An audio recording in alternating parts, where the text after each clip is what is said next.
Pues ya estamos aquí, esta semana también en Mangas Verdes, dispuestos a contaros lo último de lo último del mundo verde en Mangas Verdes, en marcha gracias a Cygnus, reciclando neumáticos en pantallas acústicas, suelos de seguridad, parques infantiles, balsas de almacenamiento, mezclas bituminosas, muchos más usos. Descúbrelos todos en Cygnus.es, en un programa que cada semana te acerca a los asuntos más interesantes relacionados con el mundo de la naturaleza, de la sostenibilidad, de las energías renovables, del agua, bueno, de todo lo que nos ponga por delante y que tenga que ver con el medio ambiente. Hoy con la realización técnica de Esteban Novillo y en nombre de la redacción, el saludo de Pedro Pablo May.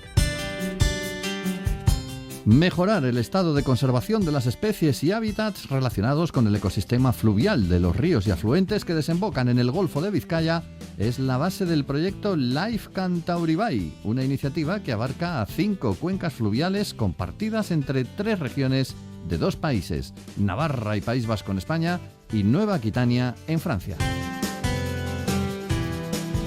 Pues hasta 100.000 alevines de salmón y otros 26.000 de truchas van a producir, o aspiran al menos a producir, este año las piscifactorías navarras de medio ambiente para repoblar los ríos de la comunidad foral.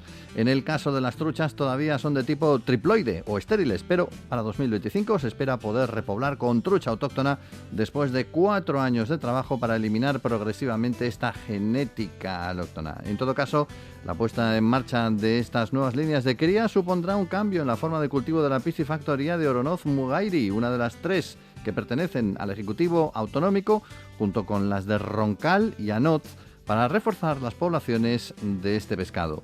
Durante una visita al lugar, el consejero de Desarrollo Rural y Medio Ambiente, José María Yerdi, y la directora general de Medio Ambiente, Ana Bretaña, han defendido la necesidad de gestionar salmones y truchas desde un punto de vista integral, con mejoras en el medio fluvial, también en la permeabilidad de la cuenca, o lo que es lo mismo, eliminando esas barreras artificiales que ya no tienen uso y mejorando los pasos que se puedan eliminar, repoblando la zona con especies autóctonas y renovando las infraestructuras de las piscifactorías.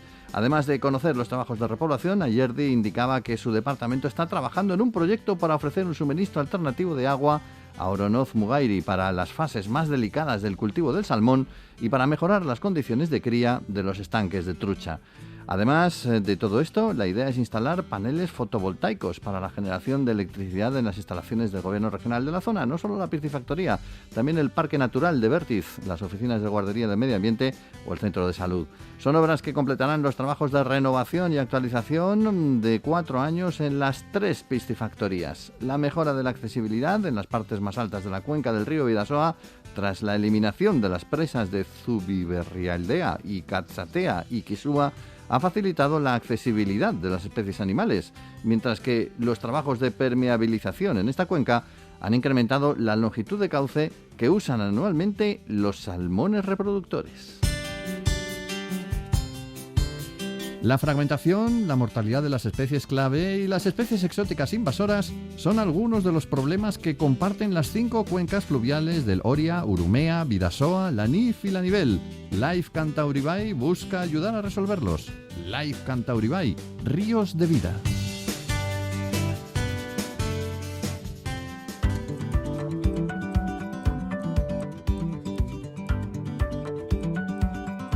Mangas Verdes, no te detengas.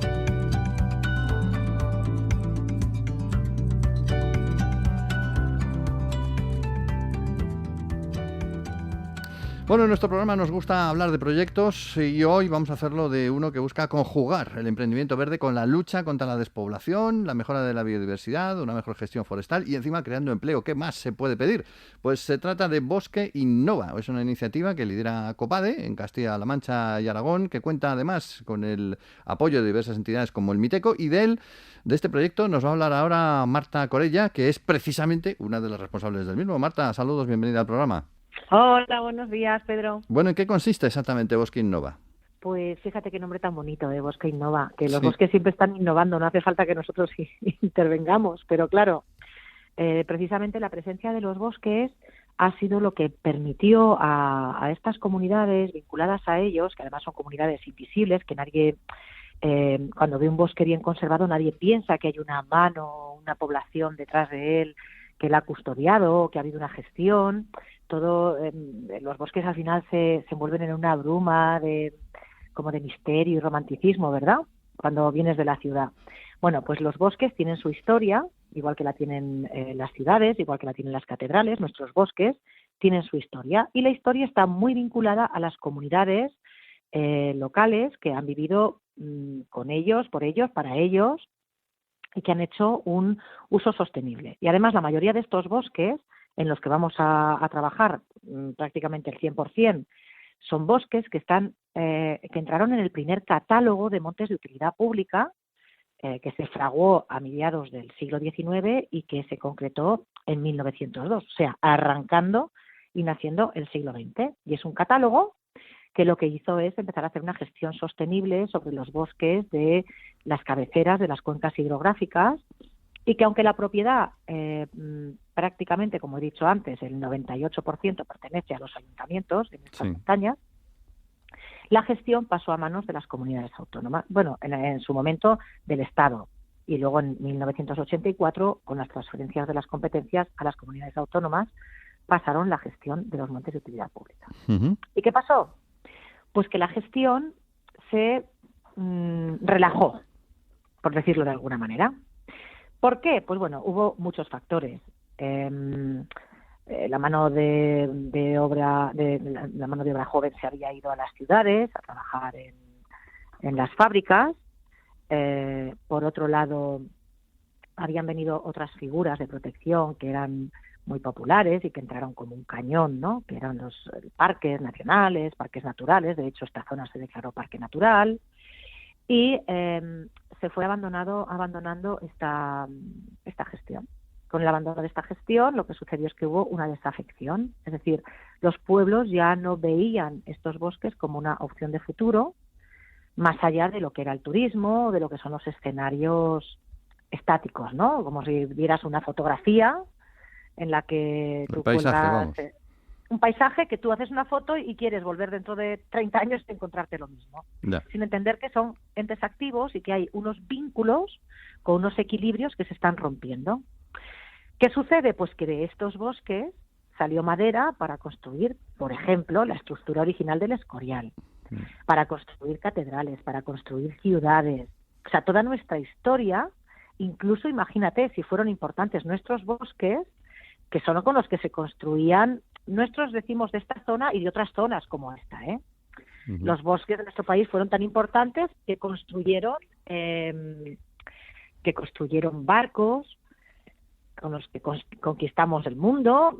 Aquí en esta zona había fundiciones de hierro, porque el pino silvestre alcanzaba los 1200 grados para fundir el hierro, y se hacían las alas para la Armada Invencible. En fin, fíjate si son importantes. Entonces, ¿qué pasa? Que estas comunidades, a las que nadie ha reconocido su papel custodio, y que este vínculo que se está perdiendo es tan necesario para la preservación de nuestros bosques, además de la gestión, pero que estos bosques además regulan el caudal hídrico en este caso, de 3 ríos muy importantes de nuestro país, como son el Tajo, el Turia y el Júcar. Sí. Evitan aterramientos de presas, que, como te decía, regulan los caudales hídricos que riegan casi media España, las gargantas de media España. Y además tienen recursos sostenibles para hacer una transición justa y sostenible, una transición ecológica. Porque en su aprovechamiento de su madera y de los productos no maderables podemos cambiar en el mercado por otros, son productos sustitutivos de otros mucho más contaminantes. Entonces, este proyecto Bosque Innova lo que pretende es justamente esto, con toda la tecnología que tenemos actualmente y todos los conocimientos, y con todo el saber empírico que tenemos de todo nuestro saber hacer, ¿no? Y de todos nuestros ancestros, hay que conjugarlo y empezar a caminar de la mano para que estos pueblos tengan un futuro, y a la vez la sociedad, ¿no? Porque esto redundará en la conservación de nuestros bosques. ¿Qué tiempo tiene de ejecución el proyecto y cuándo se va a poner en marcha? ¿O es una idea de mantenerlo en el tiempo todo lo posible? A ver, el proyecto está financiado por la Fundación Biodiversidad, que está dentro del MITECO, sí, el Ministerio de Transición Ecológica y Reto Demográfico. Tenemos el plazo para cumplir las acciones a las que nos hemos comprometido hasta finales de 2025. Bueno, es un proyecto que salió en la convocatoria del año pasado, de 2023, de biodiversidad y forestal dentro de esta fundación. Y la idea no es que se acabe el proyecto aquí, porque dentro del proyecto hay acciones que es verdad que son experimentales y que no sabemos lo que va a pasar con ellas, pues por ejemplo, como la restauración micológica, no sabemos cuál va a ser el resultado, aunque todas las acciones tienen una visión de futuro, es decir, en la restauración micológica también se incluye una formación a la población local sobre la recolección y sobre cuáles son las cadenas de comercialización de este aprovechamiento, ¿no? De este producto ecológico. Pero también, como te decía, ¿no? Los socios que componemos este consorcio son COPADE, que es el líder, es la fundación líder de este proyecto. Está también The Wilding, que está instalada en este territorio, esta fundación. Tenemos también la Fundación General del CSIC y tenemos también FSC, ¿no? Como certificadora. Entonces, dentro del proyecto, una de las acciones es una Open Lab para impulsar el emprendimiento y la investigación. Otra de las acciones, además de la certificación, es la creación de una plataforma forestal para intentar, pues bueno, en lugar de que cada ayuntamiento, como ya te he dicho, la gestión al final corresponde a la Junta de Comunidades de Castilla-La Mancha o de Aragón en su caso, porque vamos a trabajar también con municipios de Aragón. Sí. ¿Qué pasa? Pues que al final la administración hay un problema importante con la falta de recurso humano en el sector forestal y lo que queremos es pues esto, ¿no? Intentar ser un poco más independientes en la gestión de nuestros planes de ordenación. Estos bosques están ordenados y donde no estén ordenados vamos a llegar con este proyecto a ordenarlos. La ordenación de un bosque, una ordenación de aprovechamiento de un bosque, lo que quiere decir es que el bosque crece a todas horas, mientras ahora hablamos crece, cuando vamos a dormir crece. Entonces, el plan de ordenación lo que hace es decir, vale, ¿cuánto está creciendo este bosque al año? Tantos metros cúbicos de madera. Por ejemplo, imagínate que nos centramos en el aprovechamiento de madera, aunque los bosques tienen muchos aprovechamientos sostenibles. Vale, pues ¿cuánto está creciendo este bosque al año? Tantos metros cúbicos de madera. Vale, pues eso es lo que nosotros podemos aprovechar para que este bosque sea sostenible. O sea, tú cortas el crecimiento. Además de, por supuesto, el plan de ordenación también recoge otro tipo de actuaciones como son tratamientos silvícolas, como son para mejorar el estado de la masa, o sea, imitar lo que la naturaleza haría, pero de una forma ordenada. Pues si dejamos que la naturaleza actúe, que es sabia, eso no cabe ninguna duda, pues lo que hace es rejuvenecer y las herramientas que tiene no nos gustan nada. Una de ellas es el fuego. El fuego es un elemento natural que utiliza la naturaleza para rejuvenecer.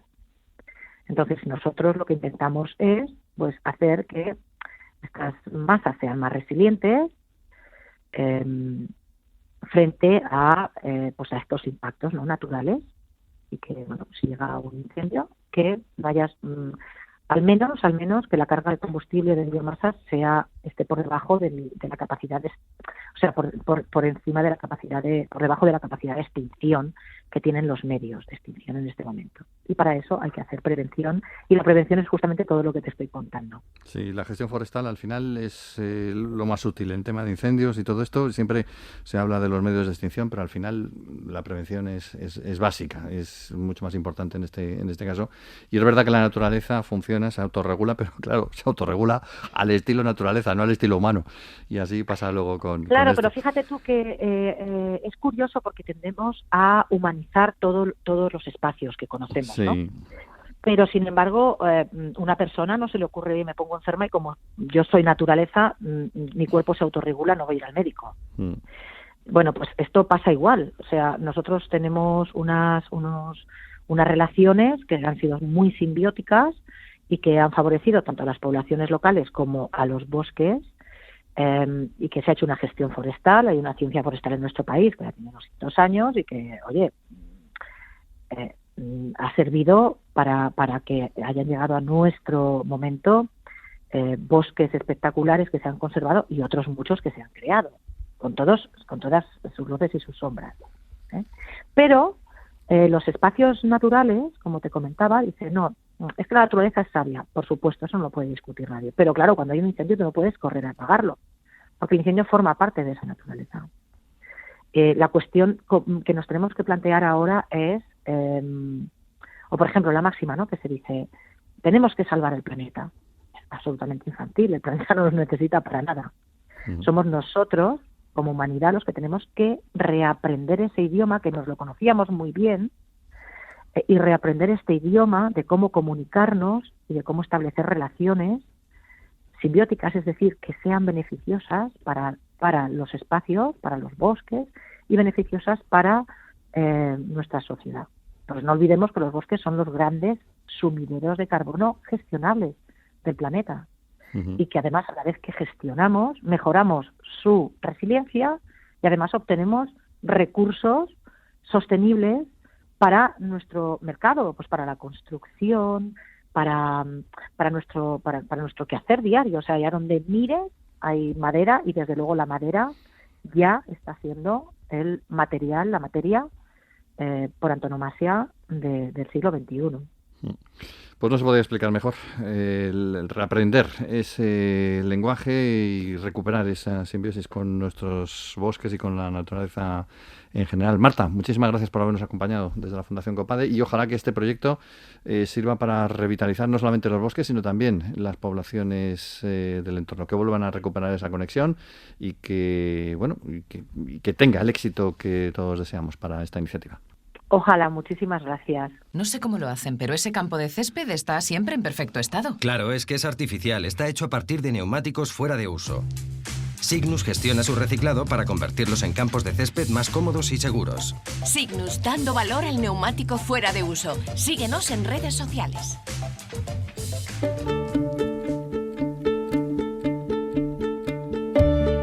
Bienvenidos a Planeta Bosque, un espacio destinado a conocer especies de árboles de todo el mundo. Planeta Bosque apoya a LifeTerra, una fundación que cuenta con entidades de diversos países en un proyecto del programa LIFE de la Comisión Europea para la conservación de la naturaleza. Pues mira, ya que hablábamos de bosques, muchos árboles hemos visto en nuestro planeta bosque y muchas otras plantas, incluyendo flores. Hoy le toca el turno a una de ellas porque, me ha sorprendido un dato concreto. Lo primero, hablamos de la begonia esta semana. Hablamos de la begonia porque ahí donde la vemos es un género que comprende nada más y nada menos que 1.500 especies. Claro, tú pensando, no, la begonia, la planta que tengo aquí en el salón, pues no. Hay 1.500 especies diferentes, pero ojo, porque existen casi 10.000 variedades e híbridos con estas especies. ¡Qué barbaridad! Es una planta de origen tropical y subtropical de América, África y Asia, pero como prácticamente todas las especies de las que hablábamos en este microespacio, a día de hoy está extendido por todo el mundo mundial. El nombre se debe a un francés, porque fue el botánico y religioso marsellés Charles Plumier quien decidió llamar begonias a las begonias en homenaje a Monsieur Michel Begon, un marino y naturalista de su época. Hablamos de finales del siglo XVII y principios del XVIII, que además fue gobernador de la entonces colonia francesa de Haití. Aunque cuando pensamos en begonias pensamos sobre todo en sus flores, por lo general espectaculares, hay que decir que algunas de ellas son de porte semi-arbustivo, de tallo muy largo y hasta en ocasiones toman forma como pequeños árboles. Bueno, y hay algunas especies que se cultivan más por su follaje que por sus flores, como la begonia masoniana, por ejemplo, que tiene hojas en forma de corazón, la begonia maculata, que está llamada también como la begonia alas de ángel por la forma de sus hojas, que tiene además unas hojas de lunares blancos sobre fondo verde, o la begonia imperialis, que las tiene de color verde esmeralda con aspecto aterciopelado. Como buena planta de origen de los trópicos requiere calorcito, pero también sombra y suelo bien drenado. En los países iberoamericanos las begonias suelen asociarse con prosperidad y riqueza, y en otras partes del mundo se las relaciona con la prudencia y la precaución.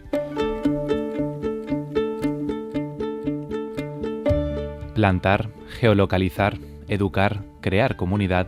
Si quieres hacer algo eficaz en favor del medio ambiente, súmate al LifeTerra, uno de los proyectos más importantes diseñado en la Unión Europea para reforestar nuestro continente.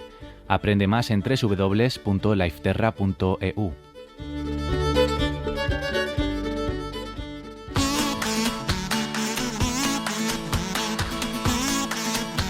Mangas verdes, bienvenido a la vida.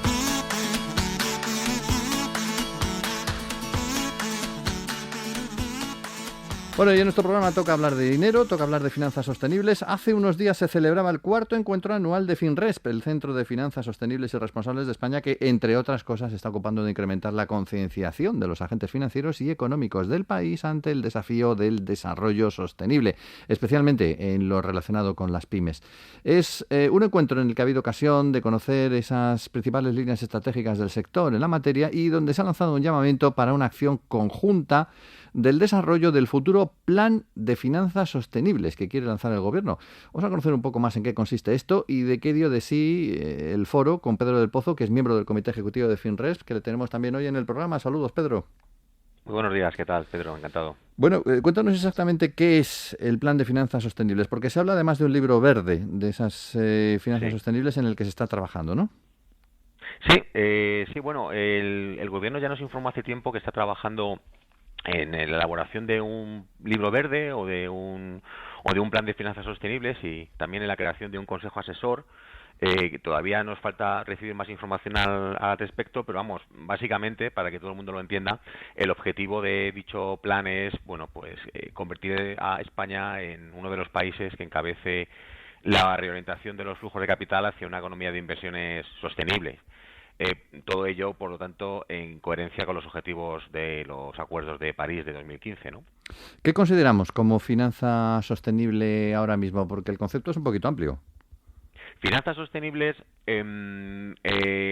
finanza sostenible, digamos, es toda inversión destinada a convertir, digamos, un modelo económico en un modelo alineado con la neutralidad climática. Ajá. También puede ser no únicamente temas ambientales o temas climáticos, sino también temas sociales. Por tanto, cuando hablamos de sostenibilidad, Pedro, sabes que siempre se habla de la ASG, ¿no? Que son las tres famosas letras, ¿no? Ambientales, factores sociales y factores de gobernanza. Entonces, cualquier inversión sostenible debe tener en cuenta factores ambientales, sociales o de gobernanza, no únicamente climáticas. Si bien es cierto que quizás lo que más, debate está generando siempre son todos los temas relacionados con la neutralidad climática, ¿no? Entonces, es cierto que necesitamos un marco estable, un marco que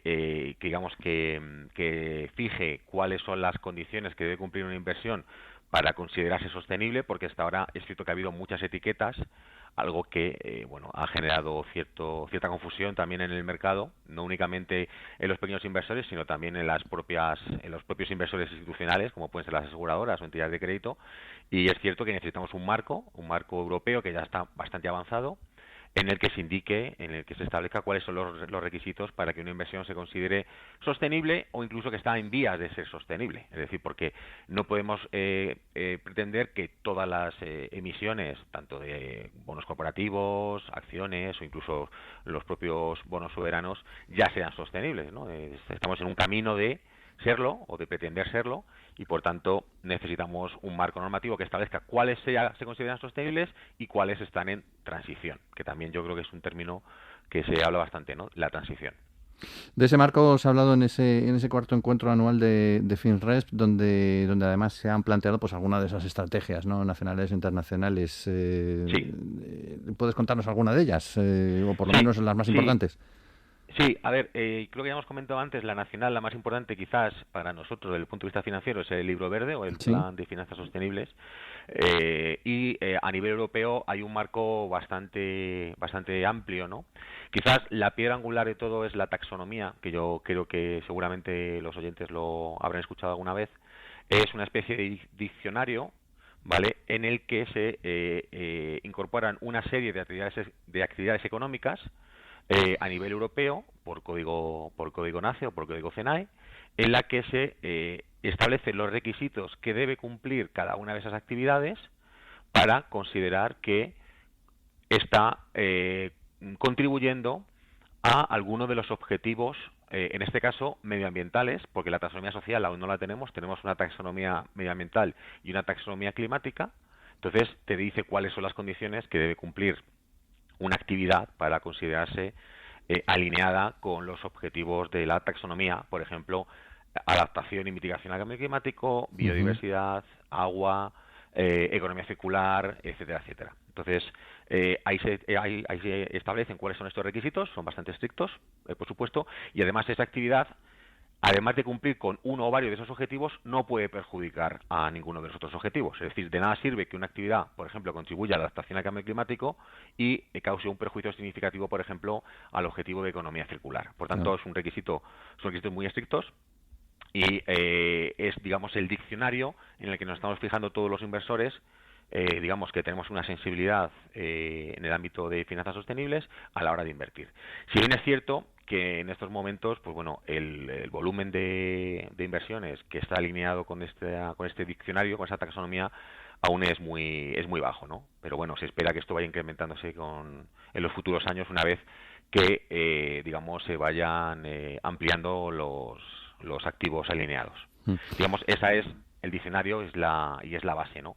Y otro de los temas clave también en el que estamos metidos es todo el tema relacionado con reporting corporativo. Hasta ahora quizás todo el mundo miraba a los estados financieros, ¿no? A la hora de valorar la situación de una entidad, y a partir de ahora también se van a mirar a la otra cara de la moneda, como llamamos nosotros, que son los estados no financieros o los estados de sostenibilidad, que se van a tener que reportar primero las entidades más grandes, luego ya va a ser de manera progresiva, pero en un primer momento las entidades de más de 500 empleados van a tener que divulgar desde el año que viene información sobre sostenibilidad de un modo armonizado. Hasta ahora tenemos una ley que traspuso una directiva comunitaria, pero que era muy de alto nivel, era una directiva de mínimos, en la que es cierto que era muy difícil comparar información de sostenibilidad por parte de las entidades, y ahora la Unión Europea lo que ha hecho es establecer un marco común muy acotado y muy cerrado y muy descriptivo además y muy detallado, en la que todas las entidades van a tener que divulgar la misma información con los mismos formatos y con las mismas definiciones, algo que evidentemente va a favorecer la comparabilidad de la información, algo que yo creo que es bastante positivo. A nivel europeo, hablamos de los países más próximos a lo mejor a nosotros, no sé, Francia, Alemania o Italia, por ejemplo, ¿están en la línea de lo que está pasando en España? ¿Están más adelantados? ¿Están más atrasados? ¿Cómo están? Yo creo que ahora mismo estamos en una situación bastante similar. Yo creo que España no creo que esté atrás en este tema, más que nada porque al ser una directiva comunitaria, digamos, se tiene que responder en unos plazos similares en todos los Estados miembros. Luego, las normas de desarrollo, que son las normas de sostenibilidad o normas de información de sostenibilidad, que son lo que te decía antes, Pedro, son todos los formatos, todos los campos, que son más de 1.000 campos que van a tener que reportar las entidades. Eso es un reglamento comunitario y eso es la aplicación directa desde el año que viene. Por tanto, estamos en una situación en este momento muy similar, muy similar. También la Unión Europea está trabajando en materia, en textos normativos para luchar contra el greenwashing, que yo creo que también es un tema que está muy en boca de todo el mundo, ¿no? Que es el greenwashing, ¿no? Es pues decir que algo es sostenible cuando a lo mejor no lo es. El tema, claro, hasta ahora puede haber ocurrido greenwashing de manera involuntaria, porque al no haber un marco definido existían muchas etiquetas verdes. Ahora la intención de la Unión Europea es establecer un marco unificado en el que se establezcan esos requisitos y, por tanto, el greenwashing ya no pueda ser involuntario, o sea, más difícil de que sea involuntario, sino que ya sería un greenwashing de alguna manera más voluntaria, ¿no? Pero en este caso yo creo que también va a servir bastante para acotar estas reclamaciones que estaba habiendo por parte de algunos operadores sobre el greenwashing. Eso es muy interesante, ¿no? El greenwashing involuntario, porque muchas veces se piensa, esta es una campaña que está realizando tal empresa, pero a lo mejor no es ninguna campaña de greenwashing, sino que es simplemente que siempre se ha hecho así y se ha seguido haciendo así. Es una cosa involuntaria, pero con esta nueva normativa eso va a cambiar. Se ha hablado también de riesgos climáticos, ¿no? Por ejemplo, las aseguradoras que están afrontando ese pago de un volumen de siniestros por fenómenos adversos que parece superior al de los últimos años, parece que ha ido increciendo en esta última etapa. ¿Todo esto servirá para reducir esos riesgos o para intentar controlarlos de alguna manera, imagino? Sí, ahí también comentamos durante la jornada de FinRes que tuvimos la suerte de, en la mesa de seguros, ¿no? Estuvo nuestra presidenta, Mirinchu del Valle, presidenta de UNESPA, junto con la CEO de Mafre Iberia, Elena Sanz, y el director ejecutivo de IOPA, el supervisor de seguros europeo, Franco Parente, y un poco yo creo que se puso de manifiesto lo que están dándonos los datos, ¿no? Digamos, esto sí que son meros estadísticas. Nosotros no somos científicos, somos aseguradores, y lo que sí estamos viendo es un incremento en los últimos años, no únicamente en España, sino también en otros países europeos, en la frecuencia y en la severidad de los siniestros, ¿no? Entonces, ahí lo que estamos tratando de hacer es, bueno, pues incrementar la colaboración público-privada, porque evidentemente las aseguradoras privadas no pueden hacer frente a estos siniestros por sí solas, y lo que estamos de alguna manera es incitando o tratando de promocionar una mejor colaboración con la administración. En este caso, en España tenemos la suerte de contar con el Consorcio de Compensación de Seguros, que se ocupa de cubrir determinados eventos climáticos extraordinarios. Nosotros cubrimos otros, y bueno, de alguna manera lo que estamos es manteniendo conversaciones para revisar, ¿no?, en nuestro marco de colaboración, pues para que nuestra sociedad esté mejor cubierta y mejor preparada frente a los riesgos climáticos, ¿no? Creo que comentó Fausto en su intervención en la jornada de FinRes que únicamente un 25% de los siniestros ocurridos, creo que desde el año 90 al año 2022, estaban cubiertos por el seguro, lo que quiere decir que 3/4 partes de los daños ocurridos no estaban asegurados. Es una media europea, ¿vale? Pero nos hace un poco la idea de la situación en la que nos encontramos y de la necesidad de mejorar el aseguramiento por parte de la sociedad española y europea, porque también EIOPA está trabajando en por qué no hay una mejor cobertura, y es muchas veces porque los ciudadanos no les falta la información necesaria para saber que los siniestros no están cubiertos por defecto por los estados, sino tiene que tener un seguro privado que se haga frente de esos siniestros, y luego ya, dependiendo del tipo de evento, en el caso de España, pues ya lo cubrirá una entidad privada o lo cubrirá el Consorcio de Compensación de Seguros. Pero en cualquier caso es fundamental que el ciudadano tenga esa información y que sepa cuál es su brecha, ¿no?, cuál es su gap de aseguramiento, para por lo menos ser consciente a lo que se enfrenta, ¿no? Así es. Creo que es un tema interesante, y además seguiremos hablando del asunto, porque tenemos plazo para concretar ese plan de finanzas y para el tema europeo. El plan de finanzas sostenibles se comentó también en la sesión de FinRes. La secretaria general del Tesoro comentó que sería en las próximas semanas. No tenemos una fecha concreta, pero entendemos que antes del verano deberíamos tener un texto, ¿no? Un texto a consulta. Y luego, sobre el tema de brecha climática, pues seguimos trabajando tanto con el Consorcio de Compensación, con la propia Dirección General de Seguros en el ámbito nacional, y en el ámbito europeo, pues colaborando con EIOPA en todas las iniciativas que ponga en marcha para, sobre todo, tratar de concienciar, ¿no?, a la ciudadanía sobre la necesidad de tener una buena cobertura. Así es. Porque muchas veces, Pedro, no es disponer de un seguro, simplemente es disponer de un seguro y conocer las coberturas que te cubren, nunca mejor dicho, ese seguro, porque hay veces que las coberturas no son las que tú necesitas, o necesitas una cobertura extra o una cobertura diferente en función de los riesgos a los que te enfrentas en una determinada área geográfica, ¿no? Entonces es importante también conocer eso. Ahí está. Pedro del Pozo, miembro del Comité Ejecutivo de FinRes. Muchas gracias por habernos aclarado todos estos puntos hoy en el programa. Muchas gracias, Pedro.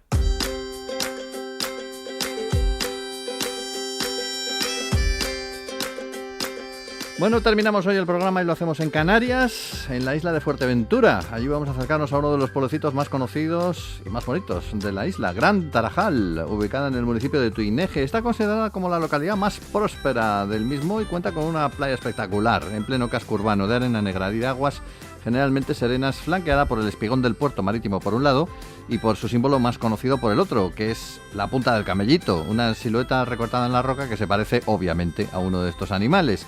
Como es lógico, la avenida marítima es uno de los sitios principales para disfrutar de Gran Tarajal, ya que cuenta con fachadas y murales diseñados por diversos artistas bajo el concepto de Gran Tarajal y el mar. Esta localidad es muy conocida además a nivel internacional. Allí se organizan diversas actividades musicales a lo largo del año, empezando por el Festival WOMAD, por ejemplo.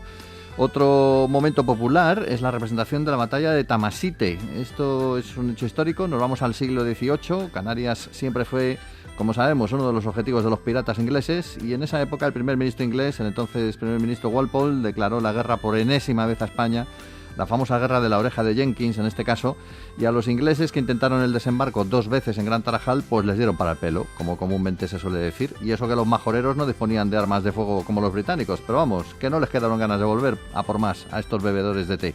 Así que cada año se celebra un acto, una ceremonia, además con representación histórica de la batalla.